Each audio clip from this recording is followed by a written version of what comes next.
ভাদ্র মাস আসলে স্মৃতির মণিকোঠায় কিছু কিছু কথা মনে পড়ে যায় এবং খুব আনন্দ মুখরিত হই যখনই স্মৃতিচারণ হয়।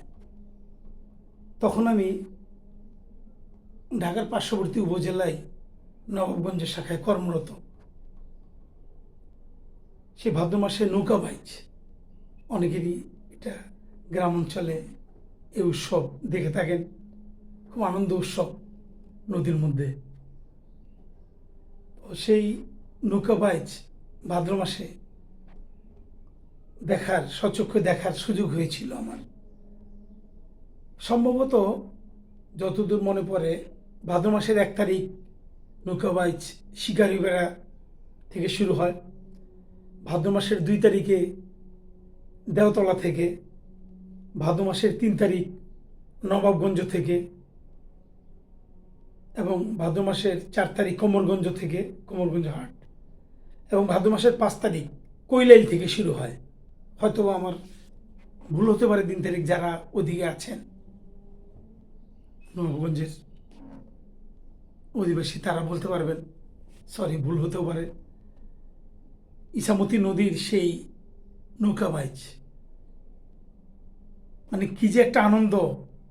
নদীর পাড়ে মানুষ আর মানুষ, আবাল বিদ্যাবনিত বাচ্চা শিশুরা, এবং প্রচুর খাবার সামগ্রী, সেই মুরালি মুরকি, আপনার এই মানে কি বলবো, খাবার, নারিকেলি, পেঁয়াজু, আরও অনেক রকমের খাবার। নদীর দুপাশ দিয়ে দুপাশে এত সমাগম, এত উৎসব মুখর। আর যারা নৌকা বাইচগুলা পরিচালনা করেন, সংখ্যা তো কম না, এক একটা নৌকাতে অনেক, সেই সারি সারি গান। প্রত্যেকটা নৌকারই যিনি দাঁড়িয়ে থাকেন, 1-2 জন নেতৃত্বে থাকেন, সংখ্যাটা ঠিক বলতে পারছি না, তার নিজস্ব একটা সঙ্গীত আছে, তার নিজস্ব একটা তাল আছে। তিনি যে তালে উনি করেন, অন্যরা সেভাবেই করে। এবং আমার জানা মতে ওখানে সম্ভবত বড় গোল্লা বা ছোট গোল্লা খ্রিস্টান পাড়ার গোমেজ একটা নৌকা, যাদের একটা বাইচের প্রতিযোগিতায় অংশগ্রহণকারী, এরাই বেশিরভাগ বোধ হয় ফার্স্ট হতেন। অনেক আগের কথা বলছি তো, 90 দশকের। তো এই নৌকা বাইচ এটা মনোমুগ্ধকর দেখার মতো। ভাদ্র মাসে বাংলাদেশের আবহমান গ্রাম বাংলার একটা চিত্র। এখনো বাংলাদেশে অনেক জায়গাতেই নৌকা বাইচ হচ্ছে, উৎসব হয়, দেখতে ইচ্ছে করে, মন চায়। সব কিছু তো হয়ে ওঠে না যান্ত্রিক জীবনে। এবং জানি না এখনো সেই নবাবগঞ্জের সেই ইসামতি নদীতে এখনো নৌকা বাইচ হয় কিনা, কারণ নদী অনেক জায়গায় তো শুকিয়ে গেছে, অনেক জায়গায় চর পড়ে গেছে, অনেক জায়গায় নদী সংকীর্ণ হয়ে আসছে। আমরাই নদী দখল করছি, বা সেভাবে সংরক্ষণ হচ্ছে না, ড্রেজিং হচ্ছে না। খুব মনে পড়ে সেই নৌকা বাইচের সেই দিনগুলো।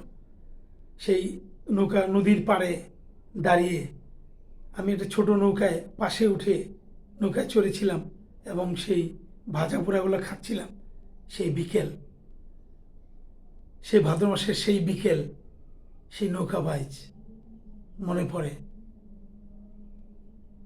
এখন ভাদ্র মাস চলছে, তাই স্মৃতির মণিকোঠায় হঠাৎ মনে হলো যে আপনাদের সাথে বিষয়টা শেয়ার করি। যারা নৌকা বাইচ দেখেছেন, এর আনন্দ উৎসব, এর এক মহামিলন মেলা, এ আবহমান গ্রাম বাংলার, এটা তারাই শুধু বলতে পারবেন।